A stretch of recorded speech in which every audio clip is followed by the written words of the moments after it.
Okay. Yeah. Good Thursday, world, and welcome to the first episode of Bandog Talk with the Dog God. And this Bandog Talk is brought to you by Formula One Canines. Okay? And Formula One Canines is my brand for the world's best high performance working dogs. Okay. With the best high performance frames, the best high performance brains. Okay. And of course, the best high performance motors, frames, brains, and motors. Okay. That's what Formula One Canines represents. However, before we get started, I'm going to let a few people get up in here. Okay. I call this the lobby before we get started into this first of many episodes of Band Dog Talk. Okay. So we'll let a few people get up in here before we get into the nuts and bolts, okay, of today's topic. So, get you a drink, get you, if you like some herbal sensations. For those of you who do that, go ahead and get your herbal sensation. And then, we'll get right to it, man. Get right to the nitty gritty of this conversation here. Band Dog Talk.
Okay. Well, let's get this live started here.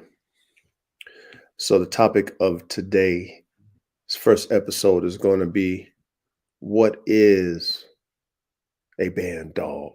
That's first and foremost. And then once I go into what is a band dog, then I'll do an introduction into who I am, how I got involved in band dogs, and what my vision is for my band dog program. So first and foremost, let's go into the definition of what is a band dog. Okay, so I'm gonna do this here, share my screen with you guys, and we're gonna go Wikipedia. It says band dog. Okay, and I like to keep things very simple. I don't like to complicate things. So we'll just keep the KISS method in play here, right? So it says, noun, band dog. Okay. It says a dog that has been tied up. Okay. A mastiff or other kind of guard dog. So that right there pretty much describes what a band dog is, because a band dog is not a breed. I must let you guys know this. A band dog is not a breed of dog. It's more of a description of a dog. Okay. So you might hear my dogs barking in the background. I am a dog man. So disregard them. Um, but again, okay, what is a band dog? A dog that has been tied up. A mastiff or other kind of guard dog. Okay. So don't confuse band dog with the breed of dog. Okay. It's a description, not a breed. Okay. Now it goes to number two right here, right? You guys see number two? Okay. Specifically, it says a type of large, ferocious dog bred by crossing American Pit Bull Terriers with Neapolitan Mastiffs. Okay. So let me read that one more time. Specifically, a type of large, ferocious dog bred by crossing American Pit Bull Terriers with Neapolitan Mastiffs. Now, on another episode, we're going to talk about a gentleman named John Swinford, who was known to be one of the first, maybe even the first, but I would say one of the first, because there's nothing new under the sun, that put together this cross of Neapolitan Mastiff and American Pit Bull Terrier. Okay. So we'll dig deeper into his history later on. Okay. But it says right here in Wikipedia, okay, specifically a type of large, ferocious dog bred by crossing American Pit Bull Terriers with Neapolitan Mastiffs. Okay. So I just wanted to give you that, brief summary of what a band dog is. Okay. And we'll go back to this just to recap, and then I'm going to go and elaborate and show you some other things. Okay. So when somebody asks you, do you have a band dog? And, you know, they're coming at you like you actually have a breed of dog, you know, you must know that a band dog is not a breed of dog. It is the description, okay, which it says right here on Wikipedia, a dog that has been tied up. a mastiff, or other kind of guard dog. So that is truly what a band dog is. Band being tied, something tethered, band, and then dog. That's really what a band dog is. And then if you want to be specific about the breeds, then we can say cross between a Neapolitan Mastiff or, excuse me, and an American Pit Bull. All right. So that's that. That's the definition. So you guys know. All right. So let's go here. Right. This is pretty cool. This individual decided to describe and kind of break down what an American band doggy, or AKA a band dog, is. All right. So we're just going to kind of just scroll through this.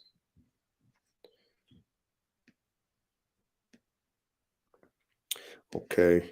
We're going to get to the nitty gritty because he goes in depth. But we'll get to the nitty gritty. Okay. It says, what's in a name?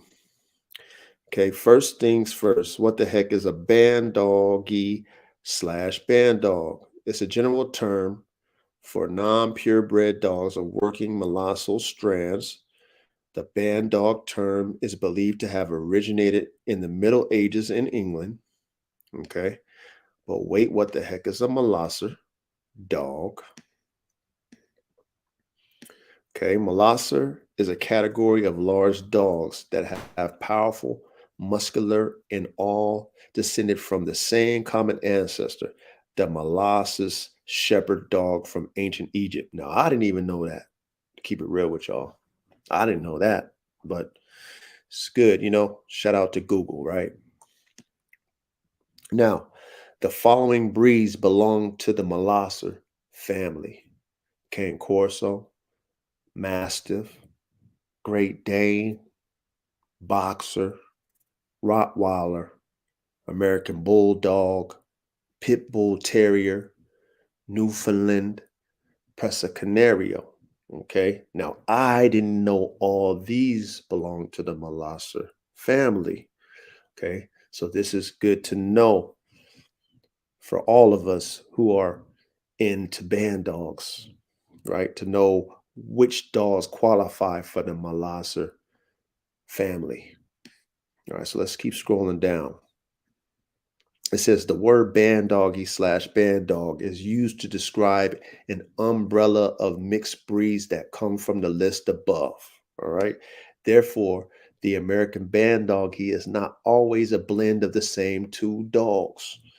Now, just to elaborate on that there. Now, in today's world of band dogs, there is a lot of variations of band dogs, which, you know, pretty much coincides with what this says. Therefore, the American band doggy is not always a blend of the same two dogs. Now, like we read in Wikipedia, the foundation needs to be now before, and like I said, we'll get into John Swinford later on, but I would say due to the Godfather, and that's what I would call him, even though I'm sure they was breeding these dogs before they actually labeled him a band dog way before him. His recipe was a Neapolitan Mastiff and Pit Bull. And same thing that Wikipedia says. All right. So I would say that it needs to have the Neo in it and the pit bull. That's what I would say. However, there is no rules and regulations to how you mix your formula as long as you have a mastiff breed and a bulldog or a bull breed, you should be good. Okay. But like I said, we'll get into that subject later on in another episode, right? Now, it says it's a general term for a cross between an American Pit Bull Terrier and a Mastiff, any kind, or an American Bulldog and a Mastiff, any kind. Okay. So, he elaborates on it even more so. And that's kind of where it is today. Any Mastiff breed, any Bull breed, they're calling that a Bandog. Okay, excuse me. So remember, Bandogs are not a breed. You know, it's a description, okay, of a guard dog that's tethered.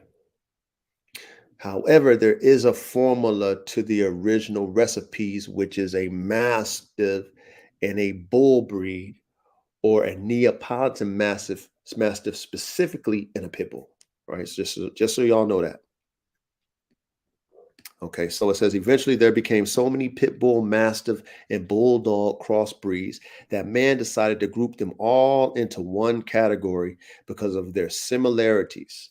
The band doggy, right? So guess they defined it as the band doggy once it just became a collage of bull breeds and mastiffs. All right. So, and then he talks about the American bulldog versus the pit bull, and we don't need to get into all that. That's something that y'all want to do later on. Y'all can do that yourselves. Okay, we'll just scroll down. Okay, so it says meet the mastiffs. Now, of course, there's many types of mastiffs, and for your band dog recipes, it's up to you. And that's one thing that I do like about being into band dogs is that I can choose my recipes, and you as a breeder should be able to choose your recipes, your genetic recipes. That's what makes it, I would say, fun for us breeders, that we can cook up our own recipes, and it makes it unique. So it's cool that we can choose from these multiple mastiffs if you choose, right? Bull mastiff, Neapolitan mastiff, which we mentioned earlier, Tibetan mastiff. Okay, I like the Tibetan mastiffs, to be honest. I do like those. English mastiff, Spanish mastiff. What's that? Pyrenean mastiff. Never heard of it, but I'm sure there's all kind of mastiffs that you can choose from. But here's some, right? The most common mastiff breeds found in America and in Bandog mixes are the Bull Mastiff, Neapolitan Mastiff, and English Mastiff, which I will agree. Okay, let's see here. And if you want to learn about Mastiffs and their color, you could do your own research. We just kind of get into the nitty gritty, like I was telling y'all, right? Okay, it says the American Bandoggy in a nutshell. Okay, so it says because the Spanish, Tibetan, and Pyrenean mastiffs, and if I slaughtered that, it is what it is, man. Y'all deal with it. Okay, are so rare to find in the United States, we could cancel their genes out for the American Bandoggy. Okay, it's highly unlikely that the American Bandog, or excuse me, Bulldog, made it with the Tibetan Mastiff for geological reasons.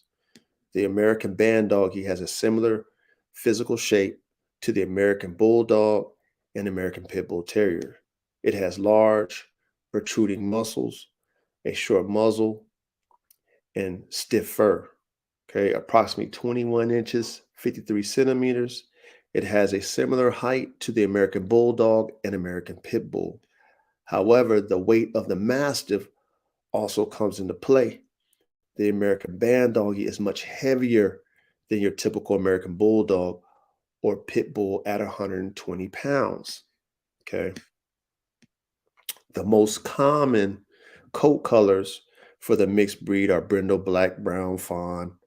As for health issues, we can trace them back to the American Bandoggy parent breeds, which include bloat, hip, and elbow dysplasia. Yep, for them big dogs, y'all got to watch out for those big dogs because you're going to definitely get hip and elbow dysplasia a lot of times.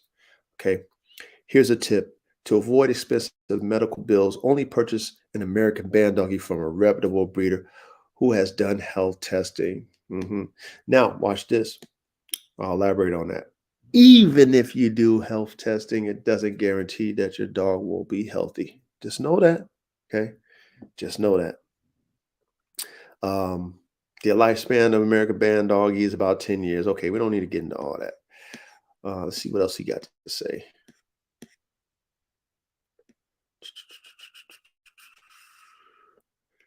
Pros and cons. We don't need to get into all that stuff. Okay. So, see, Denise, we don't need to get into all that stuff. Where can I get one? You can get one from me. You can keep it simple. All right. So, in a nutshell, all right, we'll move that out of here. So, in a nutshell, I broke down what a band dog is. It's not a breed. Okay. It's not a breed. So, if somebody tells you that a band dog is a breed, a breed of dog, tell them they're wrong. Tell them it's a description of a dog. There's multiple ways you can cook up your band dog. Main ingredients, the most important ingredients, breed ingredients to your band dog is a mastiff and a bull breed. Okay. Without those two, it won't be a band dog recipe. Not necessarily a band dog, but it won't be a band dog recipe. You understand that? So you need a bull breed and a mastiff breed in your concoction. And then whatever else you add to your genetic recipe, that's on you, the breeder. Okay. That's the beauty of doing these band dogs, is that you can cook up the way you want to, but you still have to have the foundation breeds in the mix. Okay. So just wanted to get that out the way. What is a band dog? I just described that. Okay. So now I'm going to take me a quick little drink of my cocktail here, man. I'm winding down. I had a long day, world. And for those of you who don't know, I'm an elite dog man with an elite program with multiple dogs, 30 dogs to be exact. And I do everything, the one man band. I do it all. Okay. And luckily, I have a wife who is my backup singer in my band, who helps me when I need help. So shout out to my wife. But other than my wife, it's me in the field, blood, sweat, and tears. And for those of you who are on Instagram, go ahead and give your boy a follow at the Dog God, aka the Coach, where I showcase my beautiful next level elite, okay, canine creations. High performance is the key, though. I showcase those. So if you're on Instagram, go follow me on the IG, okay, at the Dog God, aka the Coach. But I want to give you guys an introduction. You know what I mean? Yeah, a formal introduction to me, the Dog God, and just kind of tell you how I got into band dogs. Okay, excuse me, and then I'll also elaborate on my vision for my band dog program. And if you guys have any questions after that, feel free, to come up with any type of questions. If not, then like I said, this episode is just the beginning. You know what I'm saying? It's more of an introduction to what's to come. And I feel that with this band dog talk, man, so much we can talk about. And I want to invite dog men and women who have a creative mind, who want to make performance dogs great again. And we're going to talk about that too in another episode. You know what I mean? I'm a hijack that from Trump and Ronald Reagan, but make performance dogs great again, right? Instead of America great again, we're gonna make performance dogs great again. So with what I'm bringing to the table with Band Dog Talk is strictly about performance first, and looks have to match, right? It has to be balanced. That's what makes it an art. All right. You have to have balance. You can't have this performance with an ugly ass dog or a great looking dog with no performance, right? It needs to be balanced. And hopefully this platform will, bring like-minded breeders together and people who love performance dogs together. And then we can really brainstorm and really do this, man. Make performance dogs great again. Make it to where when people see a dog that look like a superior athlete, they know it matches in its performance. And you as a breeder, me as a breeder, that really take the time and the effort, the blood, sweat, and tears of blood, sweat, and dog should put the money up for these dogs, get paid accordingly for dogs like that. You know what I mean? So hopefully, God willing, this platform will help us get there. So I'll go ahead and elaborate and just kind of give you an introduction, okay, to how I got into Bandogs. So I'm going to condense a story, make it as short as possible, but I still want to be, give you the details because that's why you guys are here, to hear what I have to say. So I never knew anything about the term band dog before 2018. All right. So there was a breeder who had a very prominent name in the Bandog community and American Bulldog community. Now, I didn't know this. I stumbled across this particular breeder back in 2005, scrolling on YouTube like we all do, and looking at dogs because I'm a dog enthusiast first. I love dogs, as probably you guys do too, right? So I'm always looking at dogs and admiring dogs and stuff like that. And I came across this particular dog in 2005. It was a dog that was brindle pied, right? White brindle pie, white black brindle pie, pie to be exact. And it had a very wide frame, front, wide rears, pretty muscular, not as muscular as I would have had him, but he had some muscle. Um,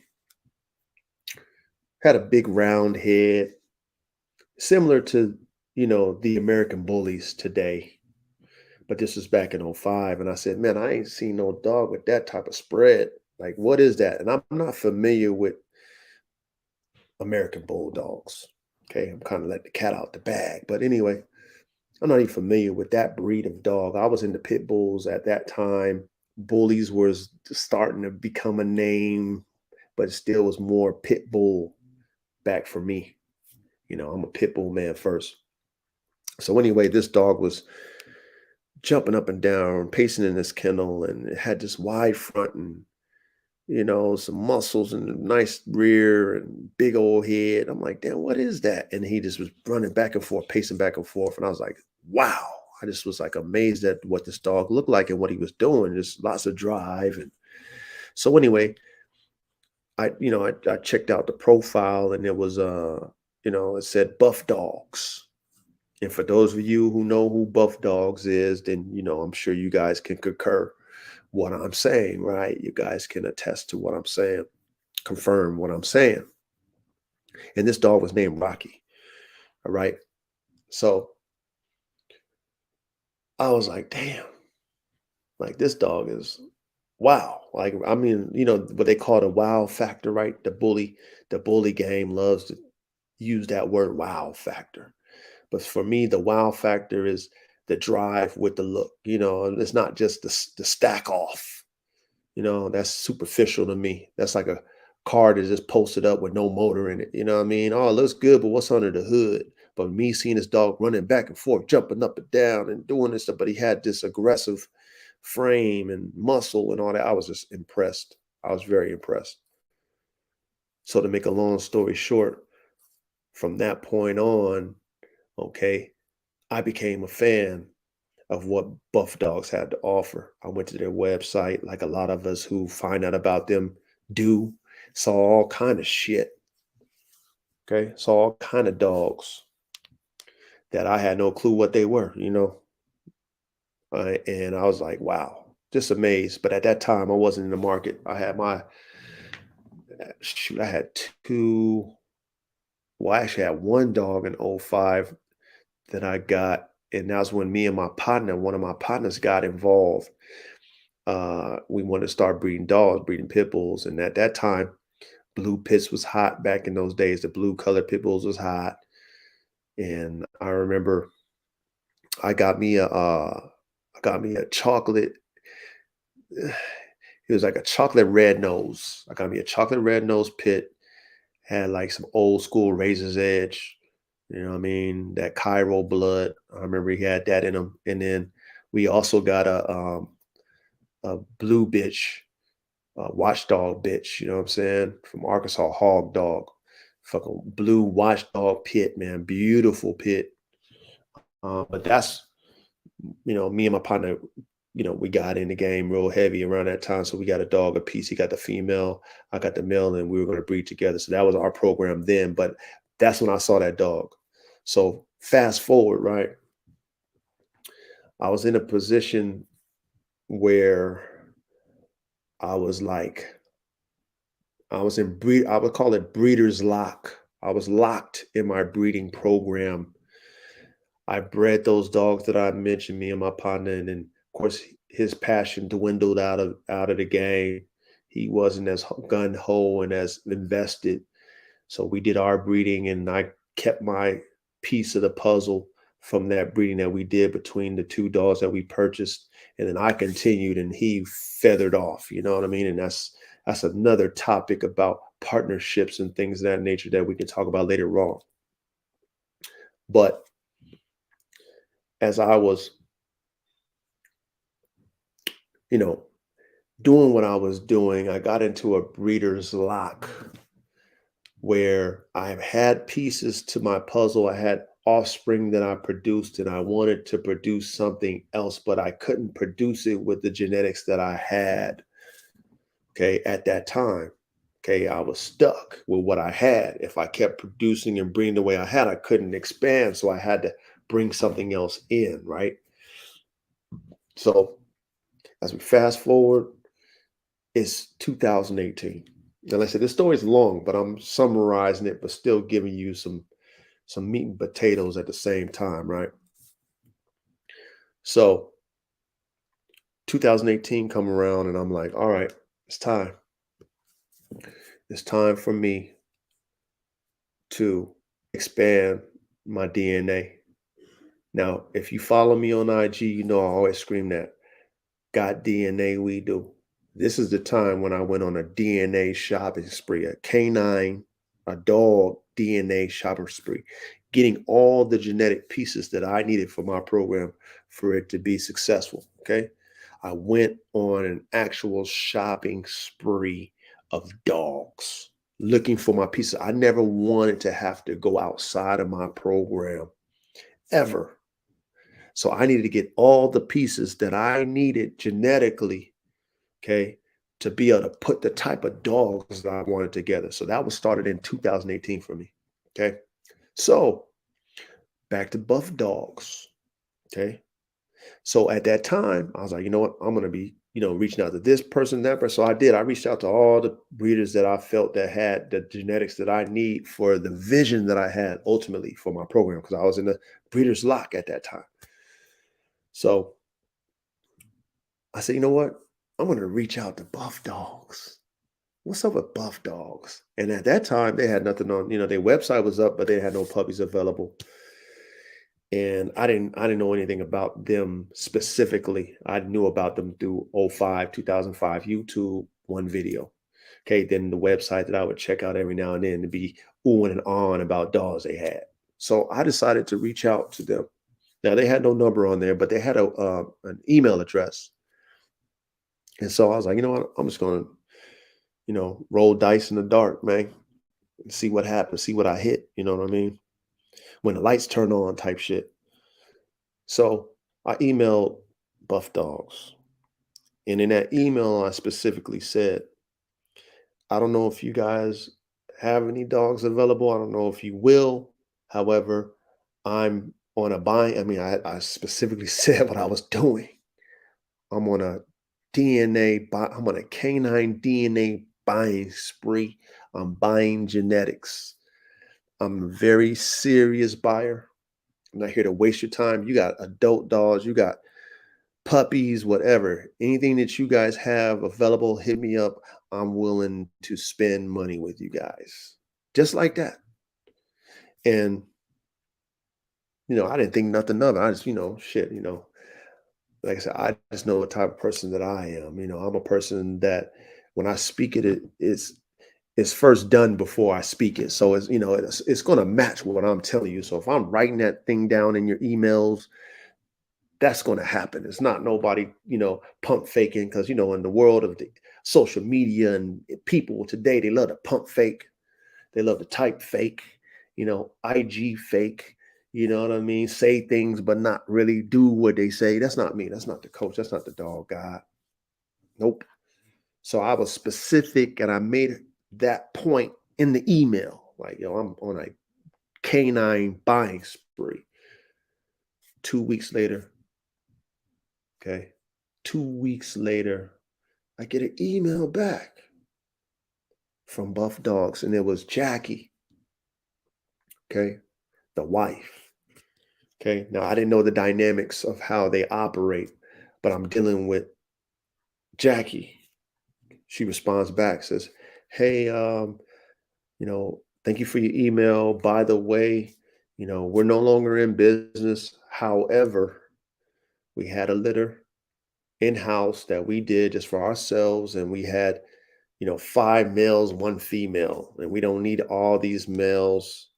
We just only keeping this, and we wanted the female. We want to, keep a male out of that, but we can get, we're giving one to our son. But anyway, we have two males available if you want them."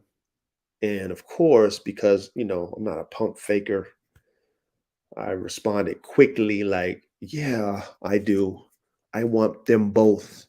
You know what I mean? So of course, the number got passed after that. When I mentioned that I wanted them both, the number got passed after that. And once the number got passed over, I communicated with Jackie. Okay. So this is how I got in tune with what a band dog is. I didn't know what a band dog was. Okay. Now, as I'm tapping into Jackie, I'm excited because the first thing I talk about is that dog I saw in 2005. And how I was a fan based off of that dog. And so she tells me that dog was an American Bulldog, and I didn't know nothing about American Bulldogs at that time, nor did I know, period. You know what I mean? So I'm like, wow, that's an American Bulldog. I don't know nothing about the breed. Man, I would love to have that dog. That dog is amazing. I'm a fan of that dog. I love that dog. And then, of course, she started telling me about that dog specifically, how he was a nutcase, how he had too much drive, he had no on off switch, so she just, uh, you know when you are a breeder for so many years, even like myself, you know the war stories weigh on you. You know what I mean? You have so many dogs, the war stories weigh on you, so you begin to be a lot more transparent than somebody who's new to the game, who's trying to front and act like something that is not. And I'm learning how much of a veteran Jackie and her husband is by how truthful they are about their dogs. Me stroking her about a dog, she can just be like, "Oh yeah, he's this, he's that, he's," she can placate into my stroking, but she didn't. You know what I mean? And I respect her for a lot of things, but that's one of them, right? So anyway, she was telling me all the things about the dog that wasn't all that great, even though, they use that dog a lot in their program, right?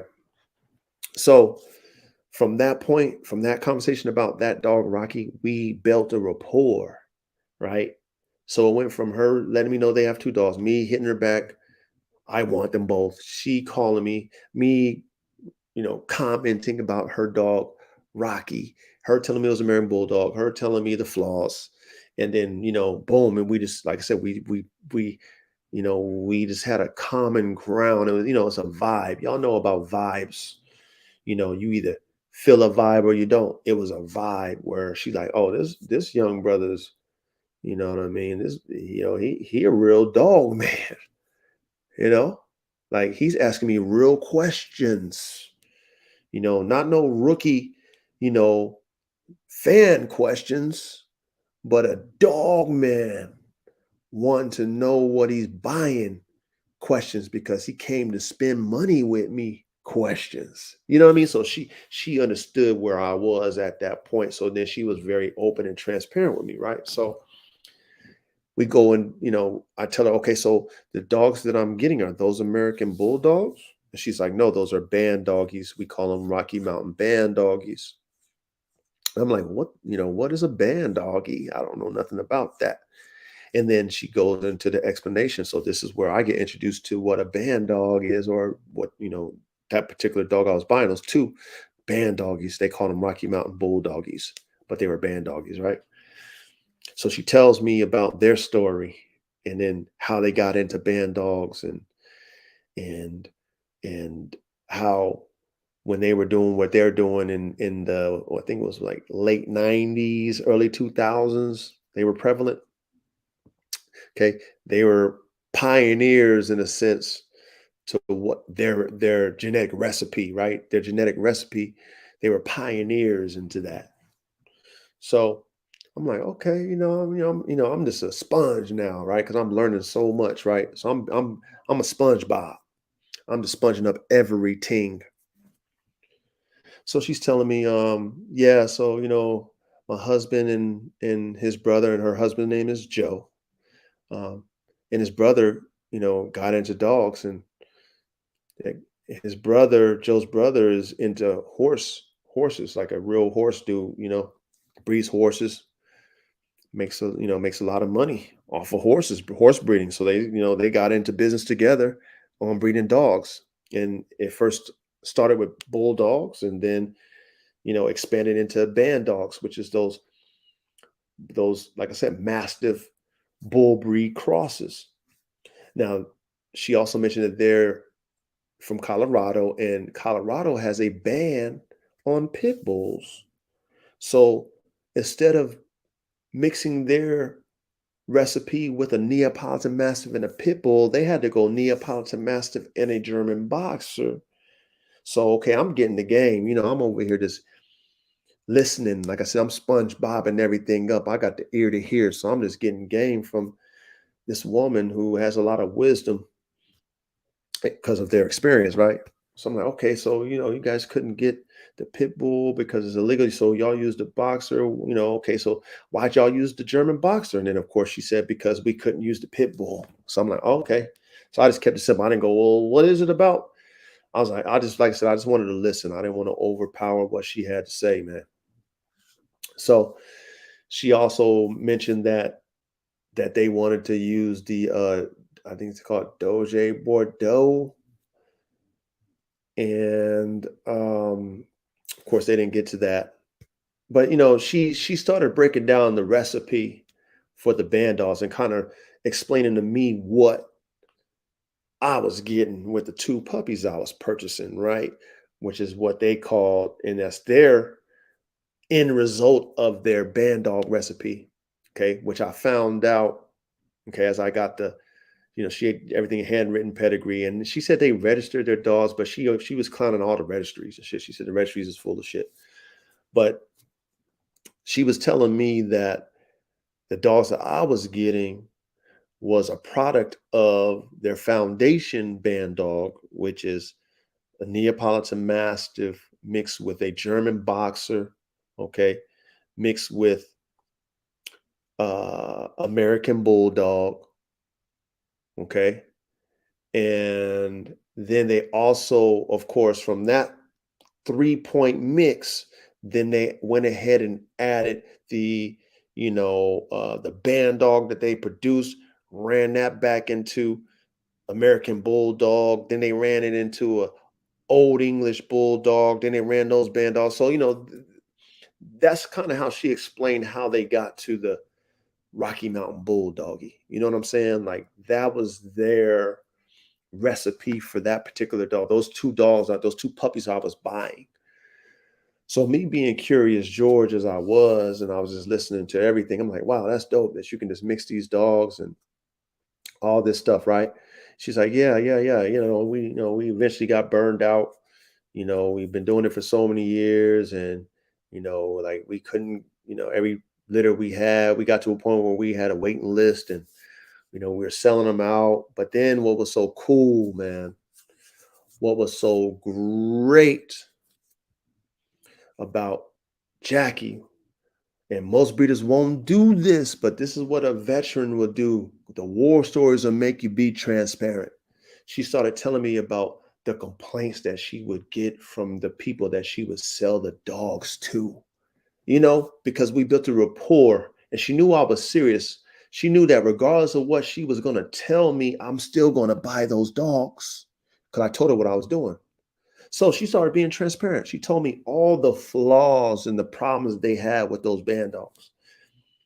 She told me that the earlier band dogs was real man stoppers, like like real man stoppers, to the point where the dogs was mauling people and mauling livestock. People were getting, you know, sued for the dogs just running, just doing what they do. You got breeds of killer dogs, and then they over there doing what those breeds do. And she was saying that, people were buying her dogs because they heard that the dogs was doing that to people. Like people were inquiring for those dogs because they heard that my partner got one and his dog did this to this man, so I want one too. So she said the dogs was doing things like that. The earlier ones, the three-piece breed ones, the Neapolitan Mastiff, German Boxer, American Bulldog ones was doing that. Okay. And she said people were beating her phone down because they was hearing that their partners got dogs like that and they wanted them. Like she was telling me all kind of stuff. Then she was saying the later versions of them had weak jaws because they had that smush face, right? And then she said that a lot of them earlier people they would get their dog and they'd be like trying to do the bite work with them so early, and then they break their jaws and shit, fuck up the jaws and stuff like that. Like she was being so transparent. She was saying that she sold a dog to somebody that really wanted a dog, and it's one of them big head American bulldog type band dogs. And long story short, she said that she warned him about the not having an on off switch.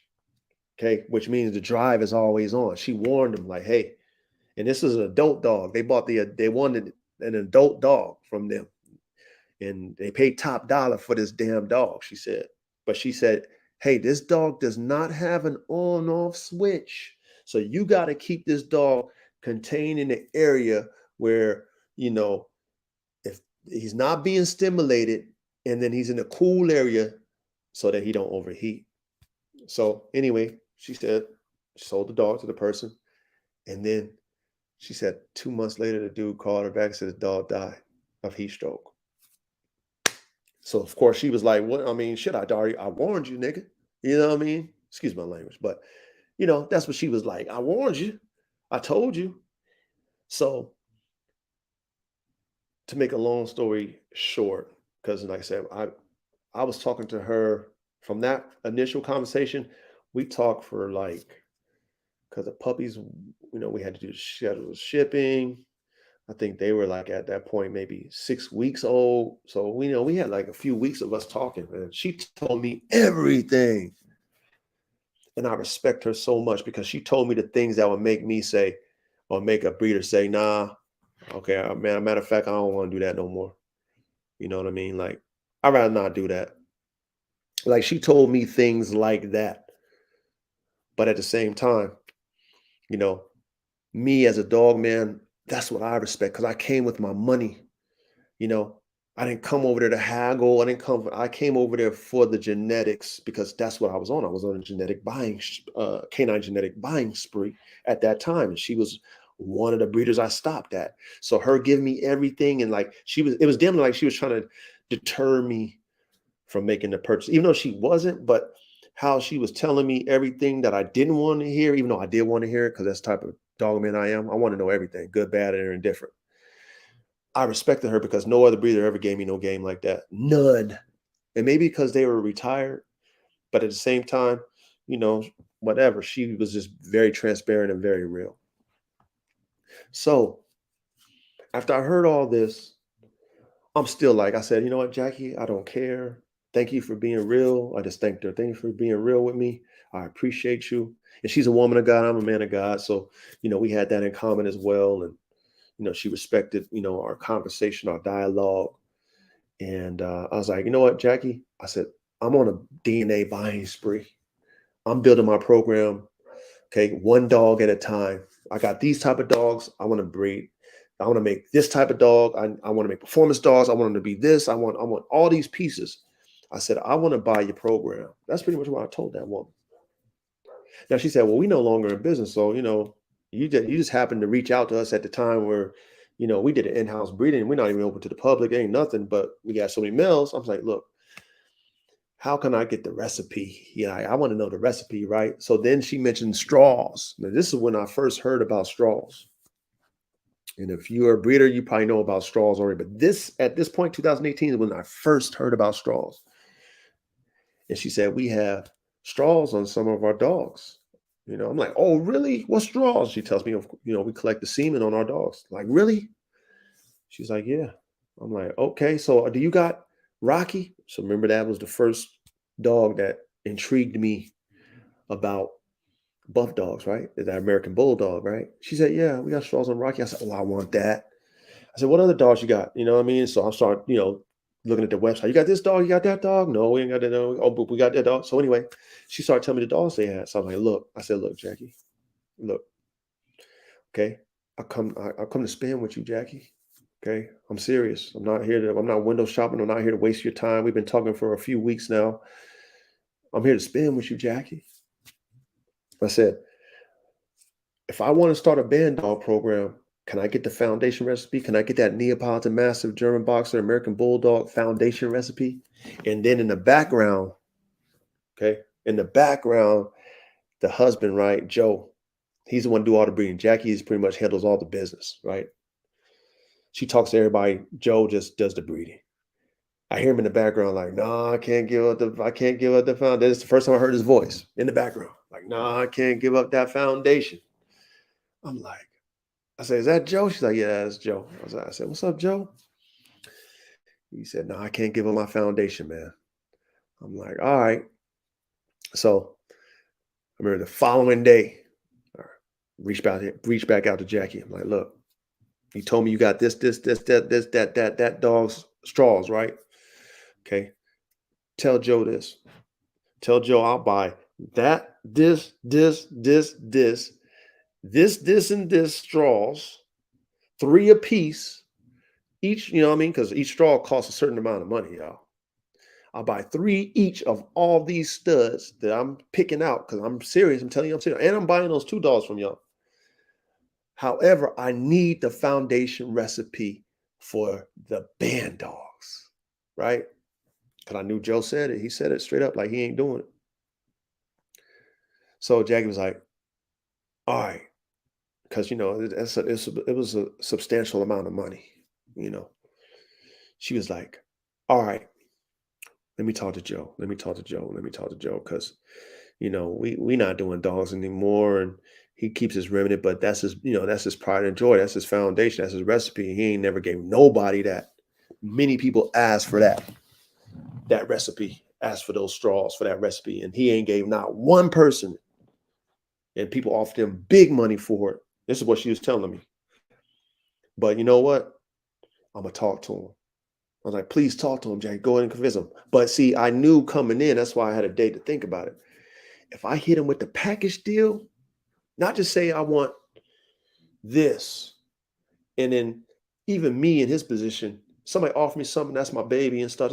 That's how I made my money, and that's my mad scientist cook up, and nobody got it but me. I ain't giving it up unless somebody make me an offer I can't refuse. So I knew that in my mind that I got to make an offer that he can't refuse. So when I came at Jackie and I added multiple dogs to it plus the foundation, I knew it would make him at least think about it, right? So she said she was going to talk to him, right? I'm like, cool. So a week later, it took about a week. I mean, I didn't get no call for a week. I was like, damn, maybe it's done. He ain't gonna do it because he was adamant about it. That he was like, nah, I ain't doing it. So a week later, I gets the phone call from Jackie, and she says, all right, so Joe is reluctant, but he'll do it. But he said also he'll throw in a bonus too. So I think when he said that, or when she said that, because it was like more money to it. It was more than, the bonus was not free. It was going to cost me. You know what I mean? But maybe he felt that if he threw that in there, I'd probably, nah, I can't do the deal, because it was already a substantial amount of money that I was getting him. Because like I said, I knew I would throw out an offer that he couldn't refuse. You know what I mean? The money talk, y'all know it. And at the time, I came ready. I came ready because I'm serious about my dog program. I don't play when it comes to my DNA. So I know if I put the money in front of you, you're gonna shake and quiver and sweat. Oh, that money. And I knew that's what he was doing. So anyway, he threw a bonus out. He said he'll do it, but he says that if you want to do it, he'll also throw in, and that the foundation dog was Red Bull, by the way. And for those of you who know about buff dogs, y'all know Red Bull. And Red Bull is legendary, real talk. So he threw in Red Bull, and he only had 6 straws, and he was keeping it all to himself. No, he ain't selling nothing. It's all just for his keepsake. Even if he don't ever get into dogs, he knows that made him. Red Bull made him. And he wasn't giving that up. That's his recipe. He'll look at that when he's old and gray, like, yep, I got the DNA. Nobody got him. I made whatever I made, 6 figures, $1 million. That's my dog. He had 6 straws. He's like, okay, since you buying 3 of each of these other dogs, and I got my boy Rocky, right? I bought straws off of him. Since you buying 3 each off of all these other dogs, I will give you 3 of Red Bull, right? And I'll give you 3 of his littermate brother, Roman. Now, if y'all follow me on Instagram, y'all seen Roman. I didn't even know about that motherfucker. Excuse my language. I didn't even know about Roman. I didn't even see him on the site. That was like a bonus. Like he said, I'll give you his littermate brother, Roman. Okay. 2 that will enhance your foundation. I was like, done data. You know what I mean? No questions asked. Done data. I'm saying? So boom, that point on, we brokered the deal out. I got the 2 latest recent additions, 2018 additions to their program. Nobody ever got them but me and them. Okay. Which is Red Tiger and Brutus. And then I got all the bulldogs I wanted. And I got Red Bull and Roman Straw. So I got the whole fucking genetic recipe for all they dogs, they bulldogs and the Bandogs. So that's how I got into Bandogs right there. I tapped into a breeder that was, I would say, legendary when it comes to Bandogs. A lot of people know about them, and that's in Bandogs. I was able to, I can't even say finesse, man. It's just right time. God is good. It was right time. I had the money to spend, and I was serious. And my conversation said it, and she knew it. So when I was talking, she knew, oh, this guy's serious. And then even Joe knew it when I threw that offer at his wife, and she said, I'm going to talk to him. And of course, I'm sure she was just smacking him in the face with the dollar signs. Because I know he was over there like, no, baby, no, I can't do it, honey. And they was probably arguing. That's why I took away the cheers. They was probably arguing. We done with these dogs. We retired with these dogs. What are you talking about? Look at this money. Are you crazy? I know that's how she was shaking them down. But God is good, right? Because it worked in my favor, and then it worked in their favor. They got a nice little sum of bread, and I got the DNA. That's why you always hear me say, got DNA, we do. Got DNA, I do, because I ain't playing. You know what I mean? I went out there hunting, and I got it. So boom, now I'm in the Bandog world. Now I got Bandog DNA. So now I'm like, well, shoot, what am I going to do with this? First thing I thought, of course, they couldn't add a pit bull. Guess what I'm going to add? I'm going to add the pit bull. You know what I mean? Hey, shout out to you, James. Much love and respect. James got one of my Bandog creations. You know what I mean? Salute to you, James. Thanks for coming out. And yes, that's when I added the pit bull in the mix. Because, they couldn't do that. And I had pit bulls. That's what I was rocking with. It just made sense, right? So the first breeding I did, I took Red Bull, took a straw, one of my 3. And put it in my bitch Holy Spirit, and then voila, I got some beautiful dogs out of that, man. I got AR-15, I got Nina 9 millimeter, I got Prima Donna, I got Silver Bullet out of that, man. So that creation is their foundation with my addition, which is Neapolitan Mastiff, German Boxer, American Bulldog. That's Red Bull. That's the foundation recipe that he did not want to give up. He would never give it to nobody, but he gave it to that money. That money talked. And it was his timing too. I'm sure if he was still doing what he was doing, I don't care how much money I offered him, he probably wouldn't give up his genetics like that. You know what I mean? Unless I offered him like $1 million or something, maybe. But he was real adamant because I've talked to other guys who try to get it, and he was like, nah, hell no. So I was able to produce that. Now, check this out. When I got those dogs, I'm not familiar with the band dog. I'm not familiar. So I didn't know what I was going to produce. I never met Red Bull in person, never seen him in person, only got on my picture. I know my pit bull. I know I've never blatantly just mixed breeds like that, blatantly just, I didn't know what I was getting, you know. So I was keeping everything. And I blessed one to my family member, man. Just gave him one, I just blessed him. But I kept everything because I didn't know what I was going to get. And for me, spending the money I spent, I got to see all the dogs. I need to see what they're going to be. And I was able to, you know, get more than what I even thought I was going to get as far as when they grew up. You know what I mean? Like I got some serious dogs, and I don't have to do no bite work with them and stuff like that. You know, and nothing against bite work, but to me, that's more like when you buy a race car and you tune it. You take it to a trainer to teach it specifically to bite a certain type of way. That's more tuning. However, these dogs bit naturally. You know what I'm saying? Like they bit. They performed on their own, just genetically.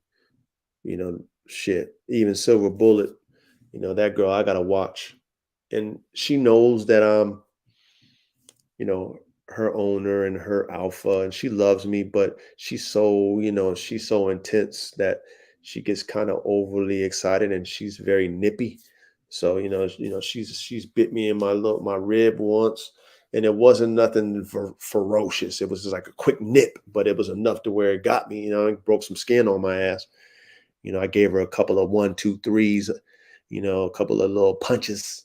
But, like that's how they are. You know what I mean? That's genetics right there. You know what I mean? So I was able to produce something out of that, added the pit bull to it.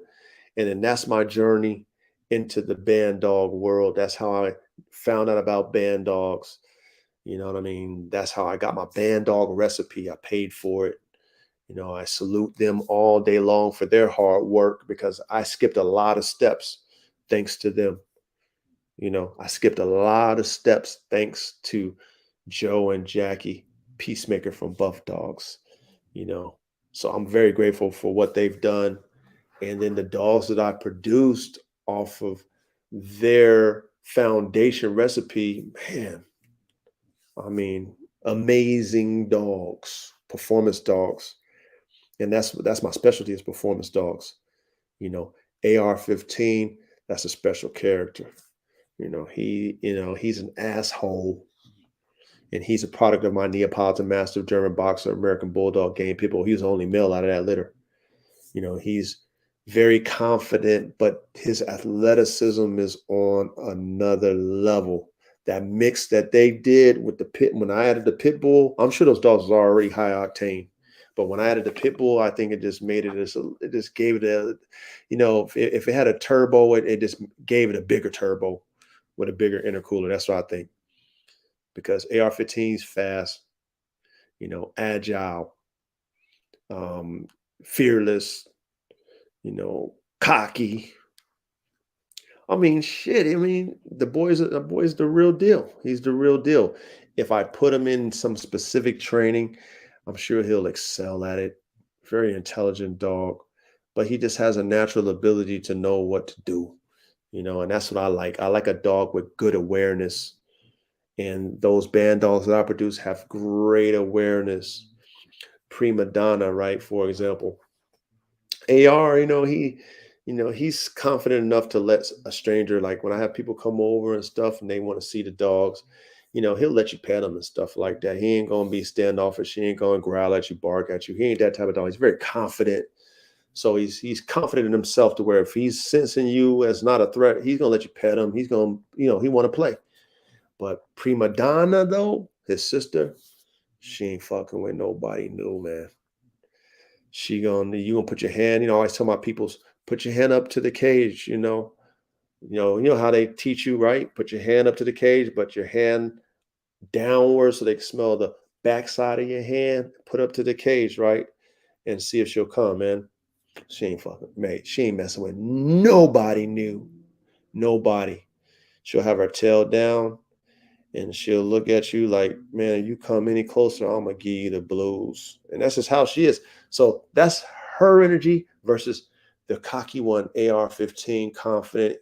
If he senses it, he's on. But if he's not, hey, he gonna play with you. So I'm seeing kind of what she was even describing. Jackie was describing to me about those dogs, being man stoppers. And I'm seeing how my female, like I tell people, but just put your hand a certain type of way because if she lunges at you, I don't want no issues. I don't want you getting bit. She's very apprehensive of strangers. But this has nothing to do with me training the dog. You see what I'm saying? Like there's no training involved. That's just natural.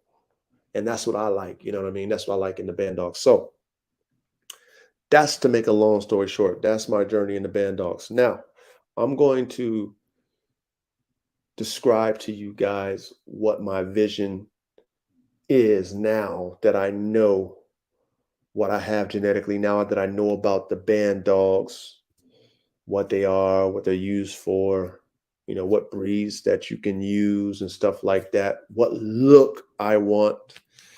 Now we'll describe where I'm at today with my dogs, my band dog program. So I'm pretty much not necessarily a spinoff, but I'm the continuation of what Buff Dogs was doing because I have their foundation. And they've told me pretty much, not everything, but they told me where they messed up at. Okay. And this is where they messed up at from their words without specifically saying it. But this is what I got out of what she told me. She said that they got so in tune with the look of the dog because people were wanting that specific look, which is very bully, muscular. They like the big heads. They like the smush face. They like that freaky look that they produced. Okay. And their theme was buff dogs, and their dogs was named after bodybuilders and stuff like that. So that was their theme. And Joe was the designer. He was the engineer of those dogs, and he got them to look that way. But he said that the things that they were having a hard time with because they were heavy bulldog, heavy old English bulldog, is that they were getting those extreme fronts, but the rear ends wouldn't match those fronts. So they were getting those crazy wide fronts that people were like, oh man, look at that. But the rear wasn't matching. The rear was not tiny, but it wasn't as wide as the front. So he came, that was a problem. And then the breathing was a problem because they was giving them the big ass heads that people love and them smushed ass face. But then the breathing was horrible. So the dogs in their mind want to perform, but then they can't cool off. Okay. And then let's see, what else did they say that was a problem? They didn't have any on off switch. That's something that I make sure all my dogs have because I experienced it with the dogs that I purchased from them, the no on off switch, which she told me that they would not have an on off switch. She told me it. So I knew coming in the dogs that I was getting, but I never experienced a dog that didn't know how to turn off, right? I've had dogs that drive, but they know how to chill too. You know what I mean? I never experienced a dog that was drive all the time.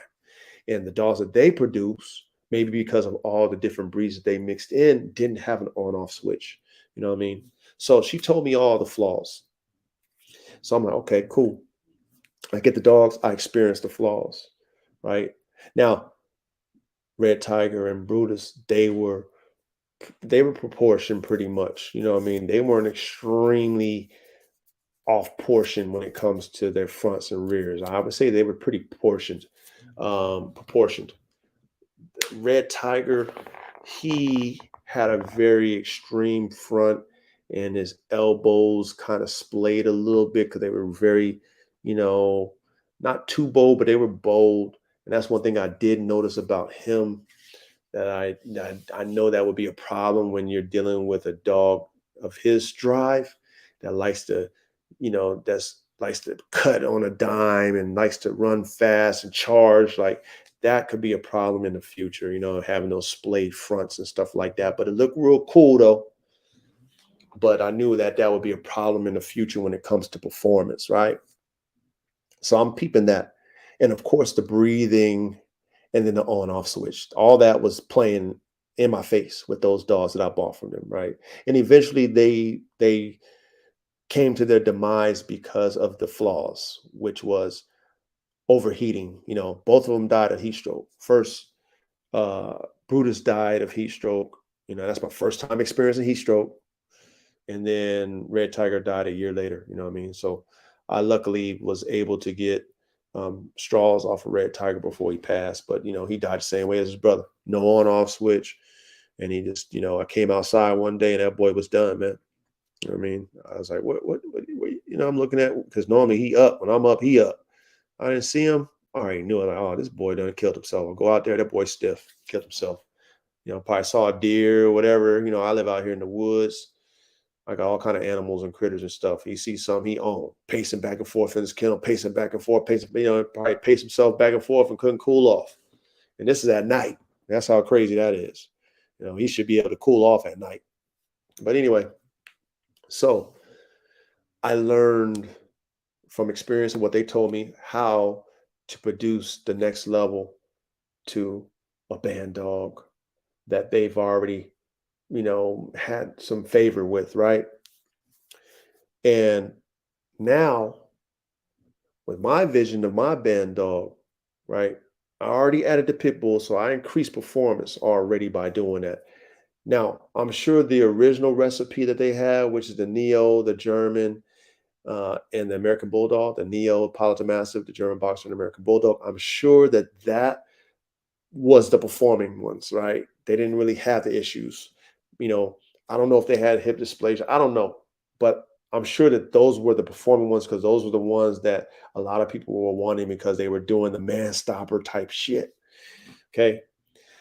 But I added the pit bull, and the ones that I have are real performers, breathe great, functionally sound. They have a nice aggressive frame, but no splayed, elbows, rears and fronts match.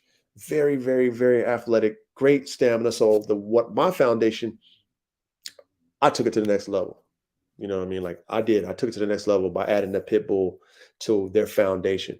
Now, what I'm doing now is I'm trying to bring Red Tiger back into the mix and throw him into what I already produced with the Neapolitan Mastiff, German Boxer, American Bulldog, Pit Bull cross with their latest 2018 version. Okay, the one that had the no on off switch, the one that had the aggressive frames, the one that had the big head, smush muzzle, but lots of drive. Okay, couldn't breathe, and I'm trying to correct some of that. Hopefully the majority of it I'll be able to correct when I put that Red Tiger into one of my bitches that I produce, right, to his early foundation, right, his great great grandfather genetics with the pit bull. So I'm hoping I can correct that, and then once I can correct that, I have the best of what they did and what the foundation is and what I'm adding, and then boom, I can kind of carry the torch, but then offer something to the public that is very performance heavy.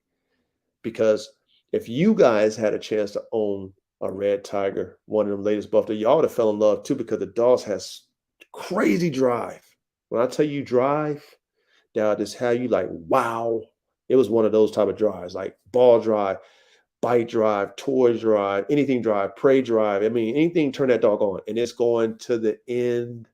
It'll go to the end and beyond for you. Like that was amazing drive. What I seen out of those dogs. Real talk. So I was very impressed. But the aesthetics of the dog, right? The inners, they were focused on the outers because that's what's bringing them the money. Man. Everybody, I mean, she said they couldn't keep a dog on the shelf. They had a waiting list because of those dogs. People love the way those dogs look. So she had a waiting list and they all sold out all the time. So of course, shoot, the money coming, hey, they like these dogs, let's keep breeding them that way. But then of course, you sacrificing something. They sacrifice performance for the look. I'm not doing that. You know what I mean? I'm the Formula One of working dogs. You know what I'm saying? Formula One canines. That's me. I'm the Formula One. I mastermind, I engineer dogs. I mastermind it in my head, all the parts, and then I put it together for performance. But I like my stuff to look good too. Shout out to Buff Dogs. They gave me a recipe that's going to make my dogs look good too while I put the motor in there. So in a nutshell, that's my vision with my dogs. I'm taking what they did. I'm adding my own little piece to correct the faults. I'm cleaning up the functionality and the look. I'm putting an on-off switch, a new computer in the dog with the on-off switch because I don't want the dog to not have self-awareness, not to blow himself up. I'm extending the muzzle out because, yeah, that's cool with the smush heads and the muzzle and all that stuff. People like that. It's cute, maybe. I don't know. But I need them to breathe. I need the air intake. You know what I mean? I need the air intake. So I'm extending that muzzle out. You know what I mean? Just a tad bit. I still like the extreme look. I like the flares, It's like seeing a sports car with the wide body kit. The flares look good, but it's the kit's for a function, right? It's not just for looks, it's for function. All right. So I need the look to match the function. I need that to play in my dogs. Right. So that's what I got with my formula with the genetics.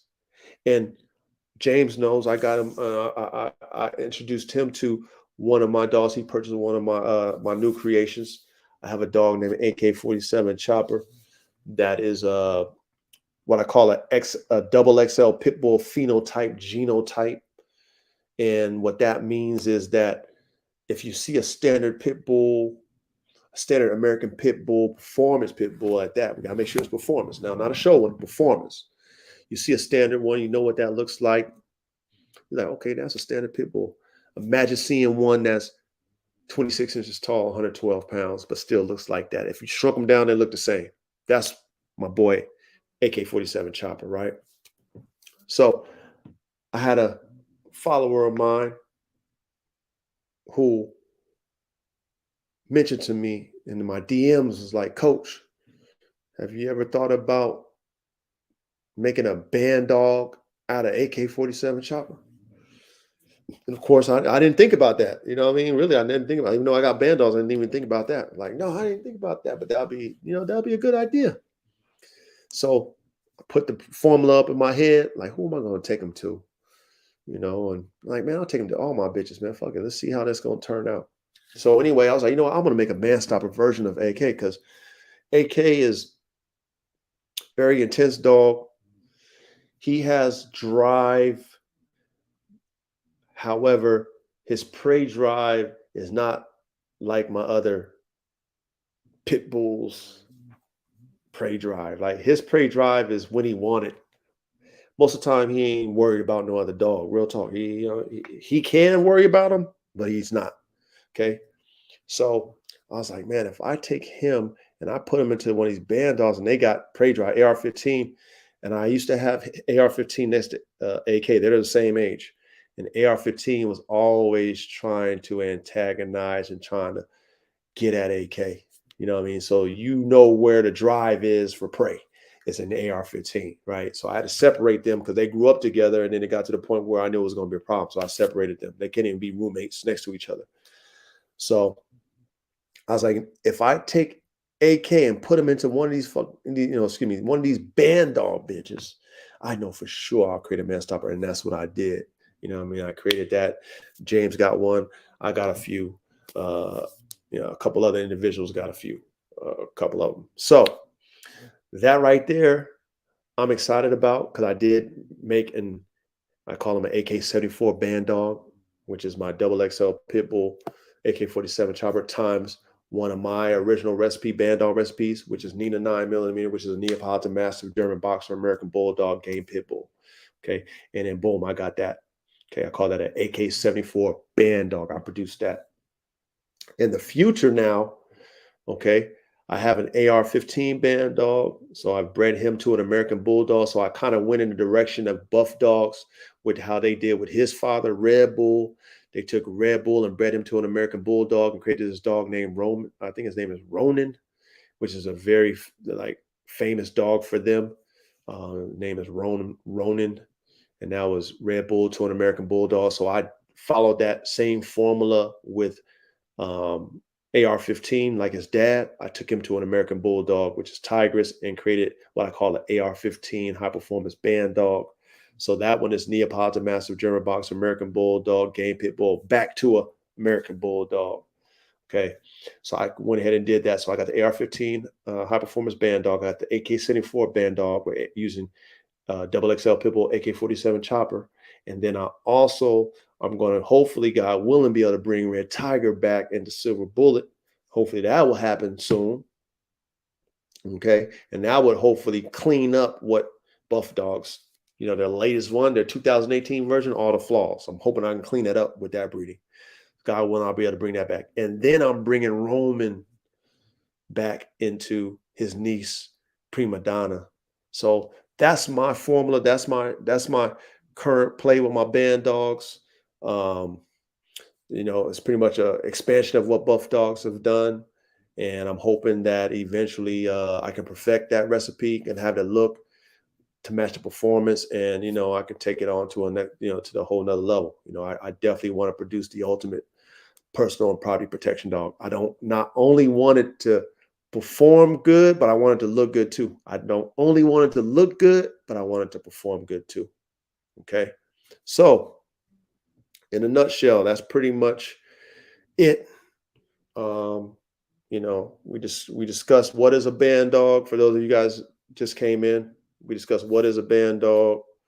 Um, we discussed how I got into band dogs, what my current vision is with my band dog program. Um, if you have any questions, please feel free to ask. If not, then I do appreciate all you guys' uh, time coming in and listening to our first episode of Band Dog Talk with the Dog God. And this is going to happen every Thursday, okay? 6:15 Pacific Standard Time. So, you know, put this on your schedule. We'll be talking about a lot of different things. It's going to be very educational and definitely trying to start a movement here with these band dogs. You know, get the community together, build it right. You know what I mean? So, that's pretty much it for today. There's nothing really else to say. Like I said, I can go on and on because I got a lot of experience with these dogs. So, it's a long story that I had to summarize in an hour or so. But if you guys got any questions, let me know. If not, it's all love. Hey, shout out to you, James. Thanks for coming out. Shout out to what's that? New Asha Tafari. You know what I mean? Thank you for coming out. Be humble or get humbled. Thank you for coming out. But yeah, man, like I said, y'all got any questions, feel free to ask. If not, you know, I appreciate you guys listening in, and this is going to be good.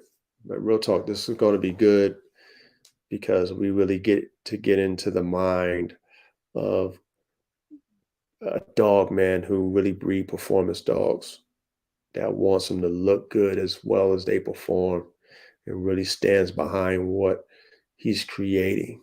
You know what I'm saying? So If y'all ain't got any other questions, anybody got any questions? See, I got one viewer still left. Any questions from the one viewer? If not, then we just gonna wrap it up. Any questions?